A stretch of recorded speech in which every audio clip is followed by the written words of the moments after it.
Magandang hapon sa inyong lahat. Ito po si Herbert Curia, author, promoter ng The Bible Evangelization. Nakibat ang ating pananalig sa ating banal na Panginoon. Banal na Panginoon sa Kristo at gabay ng kaliban ng galiban na Santa Maria ay ating pong ibinabahagi sa inyo sa linggo ito.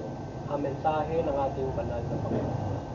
Ang tema ng mensahe ng ating banal na Panginoon Diyos ay isalig natin sa Panginoon Diyos mula Panginoong Jesucristo ang ating kabalisahan at kapighatian at maring pag-asa at kapanatagan ng ating makakamit. Ngayon po ay ating babasahin po sa inyo ang mga mensaheng ito mula po doon sa Bagong Tipan o mabuting balita na paghahari ng ating banal na Panginoon Diyos sa pamamagitan ng banal na Panginoong Jesucristo. Ngayon po dito sa 1 Pedro Kabanata 5 talatang 6 hanggang 7 ito po ang mensahe. Kaya nga pailalim kayo sa kapangyarihan ng Diyos at dadakilain na kayo pagdating ng takdang panahon. Pagkatiwala ninyo sa Kanya ang inyong kabalis, sapagkat siya ang kumukup sa inyo. Ipagpatuloy po natin sa 1 Pedro pa rin, Kabanata 4, talata 12 hanggang 13. Ito po ang mensahe. Mga minamahal, huwag ninyong pagtakot at ituring na di pangkaraniwan ang mabibigat na pagsubok na inyong dinaranas. Sa halip, magalak kayo sa inyong pakikihati sa mga hirap ni Kristo at magiging lubos ang inyong kagalakan kapag nahayag na ang kanyang kadakilaan. Ipapatuloy po natin sa kay Apostol Santiago, Kabanata 1, talatang 2 hanggang 3 ang mensahe. Mga kapatid, magalak kayo kapag kayo'y dumaranas ng iba't ibang pagsubok, sapagkat alam niyo na lalong magiging matatag ang inyong pananampalataya matapos ninyo mapagtagumpayan ang mga pagsubok. Po natin sa mga taga-Hebreo, Kabanata 13, talatang 35 hanggang 36. Ito po ang mensahe. Kaya't huwag kayo mawawala ng pananalig sa Diyos, sapagkat taglay nito ang dakilang gantimpala. Kinakailangan kayo upang masunod ninyo ang kalooban ng Diyos at matanggap ang kanyang pinangako. Ipagpatuloy po natin sa 2 Korinto Kabanata 1, talatang 8 hanggang at talatang 10. Ito po ang mensahe. Mga kapatid, nalita namin sa inyo ang mga kapagyatian dinaranas namin sa Asya. Napakabigat ng aming dinanas. Anupat na walang kami ng pag-asang mabuhay pa. Kami iniligtas niyo noon sa tiyak na kamatayan at patuloy na iniligtas. Lubos ang aming pag-asa na ililigtas pa niya. Ipagpatuloy po natin sa mga taga-Roma, Kabanata 15, talatang 14. Ang Diyos na nagbibigay sa atin ng pag-asa ang magkaloob ng kagalakan at kapayapaan at panalangin upang sumagana kayo sa pag-asa sa pamamagitan ng kapangyarihan ng Espiritu Santo. Ito po ang mensahe at salita ng ating banal na ating kata ng ating banal na Diyos, hindi ng banal na Panginoon sa Kristo at Espiritu Santo. Maraming salamat po, banal na Panginoon Diyos, banal na Panginoon sa Kristo at Espiritu Santo, hindi sa banal na salita. Ngayon po ipalitin niyo ang mga mensahe ito mula po sa tema na isalig natin sa Panginoong Diyos mula Panginoong Jesucristo ang ating kabalisahan at kapighatian, pag-asa at kapal ng ating makakamit. Nais pong ibapalit sa atin ang ating banal na Panginoon Diyos sa pamamagitan ng banal na Panginoon Jesucristo sa kanyang inihayag at mga pangaral sa atin na tayo ay magkaroon ng palataya sa ating banal na Panginoon Diyos at isalig natin sa Kanya ang anumang ating kapighatian o kabalisahan na nararanasan sa buhay para tayo ay magkaroon ng pag-asa at magkaroon tayo ng pagpapala at malampasan natin ang mga bagay na ito sapagkat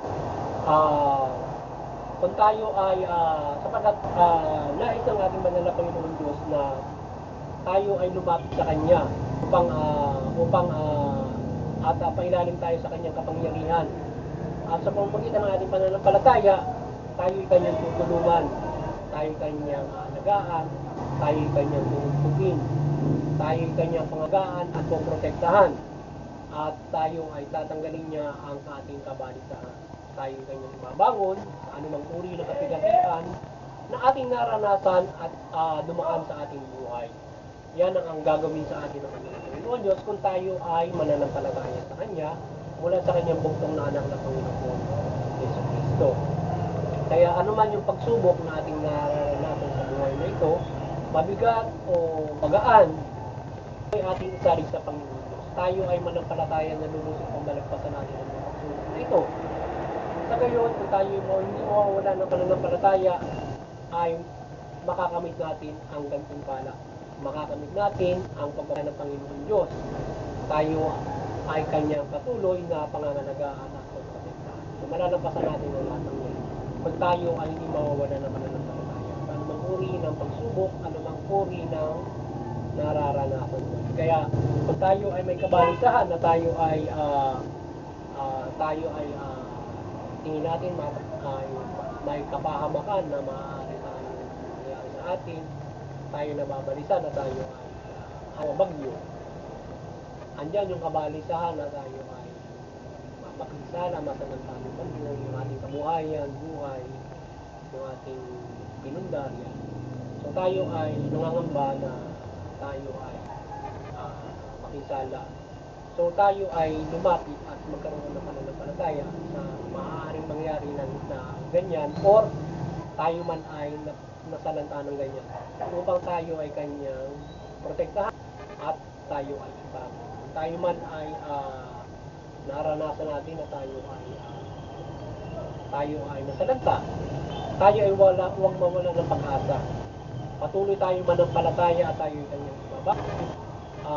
Naranasan man natin o naiparanas man sa atin ng Panginoon sa mga bagay na yan, ang mga pagsubok na yan, tayo ay kanyang mabangat, higit pa sa nawala sa atin ang kanyang kapatid.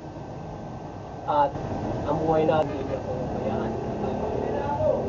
Tuluyan na mapinsala ng anumang mga sakuna o anumang uri ng kapahamakan kung tayo mananampalataya sa ating Panginoon. May iwasan natin yung anumang uri ng mga kapahamakan na maaaring pumusala sa ating buhay. At tayo bibigyan ng malaking pag-asa sa ating kaligtasan. Lalo na pag ng panahon na tayo ay bigyan ng walang buhay na walang hanggan at walang pagpapala. Buhay sa buhay na ito at pagpapala kung buhay na walang hanggan at walang hanggan. Ang higit natin tatamuhin kung tayo ay hindi mawawala ng pag-asa at pananampalataya sa ating Panginoon. Yan ang ating tatanungin sa Kanya. Kaya huwag tayong padadala sa anumang uri ng mga nararanasan natin. Kundi tayo ay maging matatag. Tayo ay tiis. Kung magitan ng pananampalataya, tayo ay patatagalin ng ating sa anumang uri ng ating nararanasan. Yan. Kaya ito yung sa ating pamumuhay nito, ang ating pananampalataya sa Panginoon Diyos, upang tayo magkaroon ng malaking kapanatagan, upang tayo magkaroon ng malaking katatagan.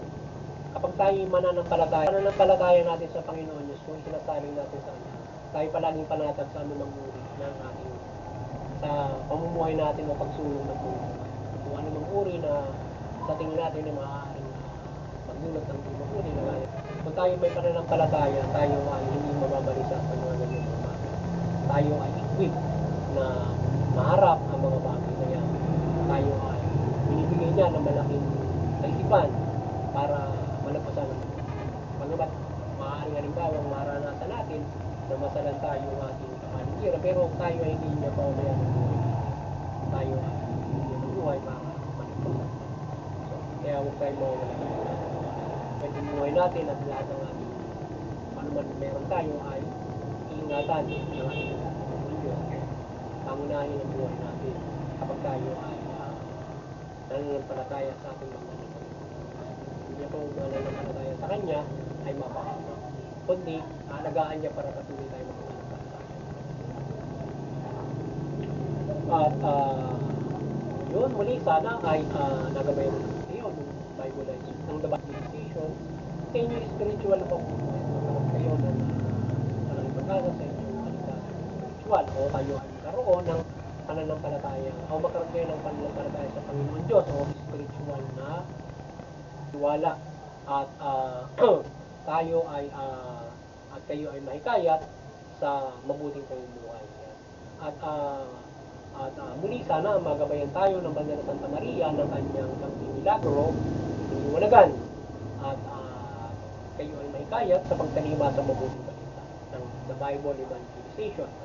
At higit sa lahat ay pakinggan nyo ang salita ng ating Banal na Diyos. Malagayan natin ang mabuting balita at ating isabuhay ito. Sapagkat ito yung makapagmiligtas sa atin ang pagsasabuhay ng mabuting balita. Na pagdating ng takdang panahon ay dito tayo sigan ng ay nasunod na rin. At ito rin ang gagawin sa atin sa mga araw-araw na ito. At kung tayong lahat ay naniniwala sa Diyos mo ng mabuting balita at sinasabuhay natin ito, mamumuhay tayo ng mabuti ayon sa sinasabi ng mabuting balita. Ngayon kung tayo ay hindi naman lahat ng nanampalataya, tayo mga nanampalataya, tayo ay kagaya nga ng ating ng mensahe ng Panginoon Diyos natin ngayon ay iingatan niya tayo sa ating kabalisahan, tutulungan niya tayo at tayo tulungan niya makabangon sa ating kapatiran. So kung tayo ay magsasabuhay ng mabuting balita at pananampalataya sa Panginoon. At doon sa CBCP, doon naman sa Interfaith Unity, patuloy kayong hinihikayat, patuloy natin hinihikayat ang lahat ng mga reliyon na tayo ay magnunukuan sa ating marino at tayo patuloy kabayan ng Banal na Santa Maria na kayo ay mahikayat sa pagkakaisa na tayo mabukulod sa ating mga pananampalataya na magkunawaan, magpairal ng kapayapaan, magpagkairal ng pagtutulungan. Sa kayo may iwasan natin yung mga ibaan, diskusyon na hindi sa karatan at hindi nakabubuti sa komunidad, mundo. Bagkos, may hikayat natin yung bawat pamilya, individual, bansa, sa pagkakaisa, kapayapaan, maging sa buong mundo. At sa CBCP and Vatican Church, patuloy kayong maliwanagan ng Banal na Santa Maria at patuloy na magpurin kung saan katauhan, wala mabuting balita ang Panginoon Yesus Cristo. At sa ating munting kakayanan sa pagbabahagi ng The Bible Evangelization ay tayo patuloy na nanampalataya ng gabay ng Banal na Santa Maria na mapagbuklod natin ang sangkatauhan sa pananampalataya sa Panginoon sa Panginoon Yesus Cristo at mabuting balita na ating binabahagi. At sa mga kapamala, maliwanagan kayo ng mali at mabuting balita at patuloy kayong mamahala ng mabuti, matuwid, patas na hustisya tungkol inyong karapatan sa tao. Sa gayon ay makapamumuhay ng mabuti ang inyong mga kasakupan. Lalong-lalo na yung nagkakaisa mga bansa. Kayo maliwanagan at patuloy nyo paigtingin ang kapayapaan at pagkakaisa at pagtutulungan ng mga bansa sa isang mahusay na pagtutulungan. Magandang hapon sa inyo lahat at